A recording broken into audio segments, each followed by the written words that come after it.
आगे बढ़ने की चाह रखना कोई गलत बात नहीं है, लेकिन क्या हो जब महत्वाकांक्षा इतनी बढ़ जाए? बहू, ये नौकरी ही करती रहेगी या कुछ घर का काम भी करेगी? जब देखो बस अपने ऑफिस का काम करती रहती हो। मम्मी जी, आप नहीं जानती मैंने यहाँ तक पहुँचने के लिए कितनी मेहनत की है। मेरा हमेशा से सपना था कि मैं खूब पैसे कमाऊं, बड़ी गाड़ी में घूमूं और बड़े बंगले में रहूं। घर का काम तो नौकर करते हैं, जैसे आप। जैसे मैं? क्या जानती है तू मेरे बारे में? मैंने इस घर को अपने पसीने से खड़ा किया है। घर पसीने से नहीं, पैसे से खड़ा होता है मम्मी जी, जो मैं कमा रही हूँ। समझी? लंबी गाड़ी, महंगे फोन और कपड़े, ये सब चाहिए मुझे। लेकिन बहू, अगर तुम नौकरी नहीं भी करोगी ना तो भी तुम्हें ये सब चीज मिल जाएगी। मेरा बेटा सब कुछ तो दे रहा है, कोई कम पैसे तो वो भी नहीं कमाता। उसकी कमाई देखकर ही तो फंसाया था तूने, याद है ना? वरना उसके लिए संस्कारी रिश्तों की कमी नहीं थी। संस्कारी भी फेल है सरकारी वाली के पीछे। मम्मी जी, ये सब तो मैं भी जानती हूँ, लेकिन मैं ये सब अपने कमाए पैसों से चाहती हूँ, ना कि अपने पति के पैसे। और मैं भी ऑफिस जाना चाहती हूँ, काम करना चाहती हूँ। मैं भी चाहती हूँ कि लोग मेरे आगे पीछे मैम मैम करके घूमें और मैं उनको बॉस बनकर ऑर्डर दूं। You know, work like a man. Like a man? अरे लाइक अ मैन बनने के चक्कर में बहू वुमन भी ना रह जाओ। अरे क्यों बहू, मैं जानती हूँ तू बहुत महत्वाकांक्षी है, लेकिन तू अपने सपनों के लिए अपने परिवार को भूल जाएगी क्या?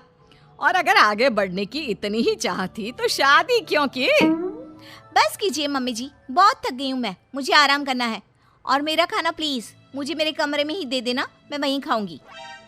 ये कहकर बहू चली जाती है अपने कमरे में। अगले दिन, मम्मी, टीचर ने आपको स्कूल में बुलाया है। मुझे?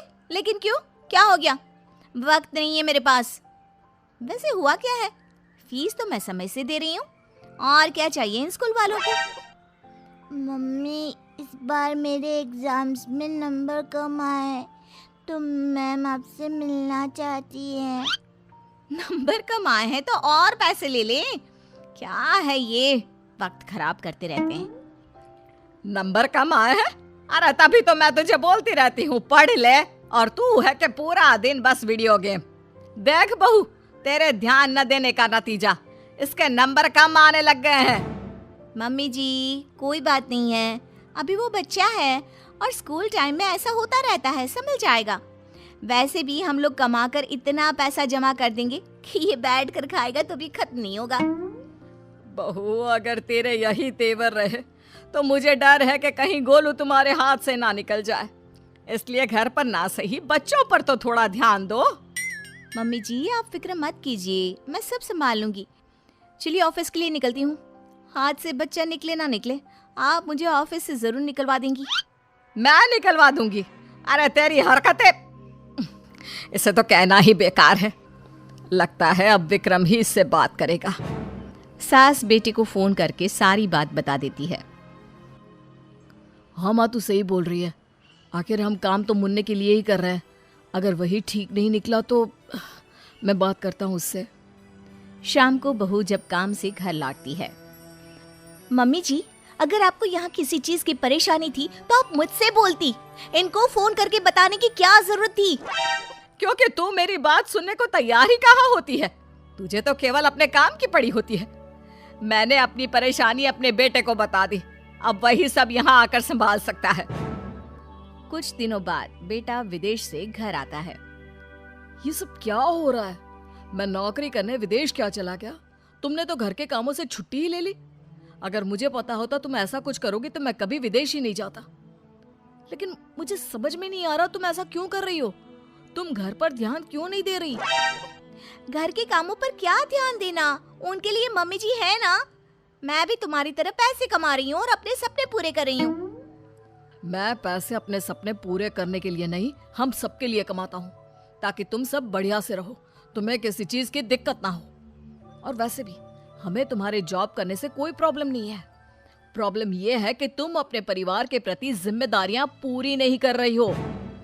पूरी जिम्मेदारी उठाने का ठेका मैंने लिया है क्या? अरे कुछ तुम ही कर लो। ऐसा है तो ठीक है माँ, मैं घर के कामों के लिए नौकर रख रहा हूँ और गोलू की पढ़ाई वगैरह मैं सब खुद देख लूंगा।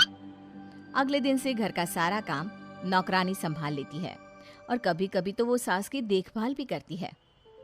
तूने एकदम सही लड़की को काम पर रखा है। कितना काम करती है और शिकायत का एक भी मौका नहीं देती। दिखने में भी कितनी सुंदर है। बेटा सच कहूँ तो बहुएं ऐसी ही होनी चाहिए। माँ वैसे भी ये नौकरानी नहीं है, दरअसल ये मेरे ऑफिस में ही थी, लेकिन जब मैंने इसे अपने घर की प्रॉब्लम बताई तो मेरी मदद करने के लिए राजी हो गई। दूसरों के लिए सोचती भी कितना है। हाँ माँ, मुझे नहीं पता था कि ये गीता इतना अच्छा घर का काम भी कर लेती है। वैसे माँ ये ऑफिस में भी सब कुछ संभाल लेती है, वो भी अच्छे से। बहुत महत्वाकांक्षी नहीं है, लेकिन सबको लेकर आगे कैसे बढ़ना है ये इसे अच्छी तरह पता है। मुझे इसकी सबसे अच्छी बात क्या लगती है पता है? क्या बेटा? जब मैं घर पर नहीं होता तो ये आपका और गोलू का कितना अच्छा ध्यान रखती है। तभी घर में मेहमान आ जाते हैं। ओहो, ये लोग भी ना धर्मशाला समझकर रोज आ जाते हैं। ये बोलकर वो अंदर चली जाती है। अरे आइए आइए, बेटा जरा चाय पानी लेकर आना। तभी गीता सुंदर सी साड़ी में अच्छे से चाय पानी लाकर टेबल पर रख देती है। हाय रे, आपकी बहू सही रास्ते पर आ गई। नहीं तो हमेशा हवाई बनकर घूमती रहती थी। अरे नहीं नहीं, ये नौकरानी है हम लोगों के यहाँ। बेटे के ऑफिस में ही नौकरी करती है। वो क्या है ना, पैसों की जरूरत पड़ गई थी इसे तो पार्ट टाइम में।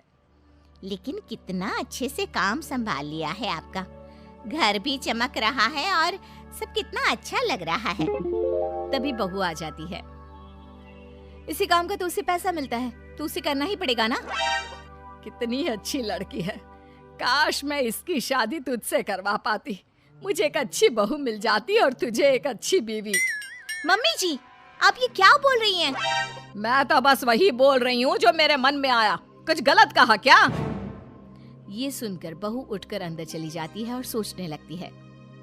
आज मम्मी जी ऐसा बोल रही हैं, कल को मम्मी जी ने ऐसा कुछ सच में कर दिया तो मेरा क्या होगा?